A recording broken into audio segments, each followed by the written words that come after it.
it's one thing for the Republican state legislature in Wisconsin to team up with the Republican-led Supreme Court of Wisconsin. That's bad enough. But it wasn't just them. You also had the Supreme Court nationally getting involved in this in a separate decision that also served to make sure that more people would end up getting sick. So separately, in another blow to Wisconsin Democrats, the U.S. Supreme Court's conservative-leaning majority ruled against their attempt to extend the deadline for absentee voting in Tuesday's elections. In a 5-4 vote, the majority said that such a change fundamentally alters the nature of the election. The court's 4 liberal members dissented, with Justice Ruth Bader Ginsburg writing that the court's order, I fear, will result in massive disenfranchising of many individuals. So that by itself doesn't necessarily force more people to go out there and vote, but it will have the side effect of doing that for a reason that I want to get into. So the state so far has received a crush of absentee ballot requests, about 1.2 million, when it typically receives less than 250,000 in a spring election. Tens of thousands of voters are not expected to even receive their ballots until after Election Day, effectively disenfranchising them through no fault of their own. So that means that if you were one of those people that have requested one of these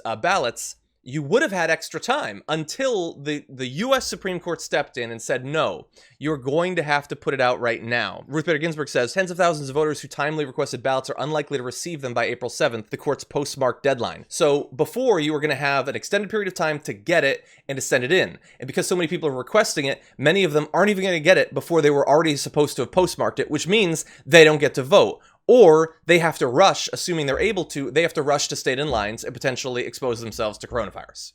So damned if you do, damned if you don't. It's crazy. Accountability and explanation needs to come more for adults that are in charge of running states and the federal government in our country. I don't understand it. Every time I see grown folks who we've elected and put in places or been appointed to positions that are important to the well-being and progress of the nation, they continue to just do things that fly in the face of reality and normalcy and common sense, and then no one asks them. So when this problem is presented and says, hey, the postmark date is April 7th, and many people can't even get it by no fault of their own, I assume the question must be asked. I'm looking for the answer. So when these folks are asked, hey, what's your response to this obvious disenfranchisement of voters? Where's that answer? I need to have that question asked. I need it answered. Or they can just ignore it like they do many other things they do that disenfranchises people, that violates people's voting rights. It happens all the time. And anytime someone wants to do something about it, we reel back those protections for the Voting Rights Act and say, we don't need to do that anymore because it's already been taken care of. That whole thing back in the Civil Rights era, it's done now. We're good. Mm-hmm. Where's the real explanation as to why right now in 2020, we've got a state that's going to run this election and then not give people the chance to vote in it, and then not give an explanation as to why they're okay with that? Yeah, and it seems sort of crazy that it's 2020. Like, we imagined that we would be 15 years into flying cars at this point, but it's still basically impossible in large parts of the country for large quantities of Americans to vote and to vote safely. We can't come up with anything to allow them to do that. And voice chat apps still are terrible. Like, why is it that by 2020 we haven't fixed these two fairly fundamental things? Yeah. But by the way, JR, you were wondering about what the possible reason for this could be. And I know that a lot of people are going to hear me saying that Republicans actively want to kill voters of the other party and say, well, that's probably a little bit too far. Okay, maybe it is. And here's another potential explanation. So this was a tweet from Donald Trump, who said, the Wisconsin Supreme Court ruled that tomorrow's election will proceed as scheduled. Vote for Justice Daniel Kelly tomorrow and be safe. So that is a current Supreme Court justice in Wisconsin, who's going up for re-election for the first time after being appointed, and is facing a challenge from more liberal Jill Karofsky in a nonpartisan general election. So, like I said in the very beginning, it is not just the Democratic primary that's going forward. There are other elections, but for the most part, who cares about any of those? But they do seem to care about this one, about maintaining their majority on the Wisconsin Supreme Court. And it is possible that they think that having this re-election in a time when as few people as possible will vote will give them the maximum chance of holding on to that seat. And so what if maybe a few hundred, a few thousand people get exposed to coronavirus? And so what if dozens or hundreds might die as a result of that? They care about power. That has been abundantly clear, particularly in the Trump era, about pursuing it, acquiring it, and then doing whatever you need to, up to and including killing those who oppose you to make sure that you hold on to that power. Yeah, we'll have to look into whatever else Trump may have tweeted about other folks that should be voted for, that he's advocating, that he's backing, is endorsing for this election in Wisconsin, all around the board, just to see if it has more to do with just this particular this appointment or this judge position. Because as we know, Mitch McConnell was pointed out from back at the near end of the term of Obama's second term. The whole idea, the whole point is to hold off and pack as many courts as possible throughout the country with obedient justices that have nothing to do with following the law, but just following what the Republican Party, and specifically Trump's Republican Party, wants to do. And this is one of those instances. They had enough of them in this for this decision.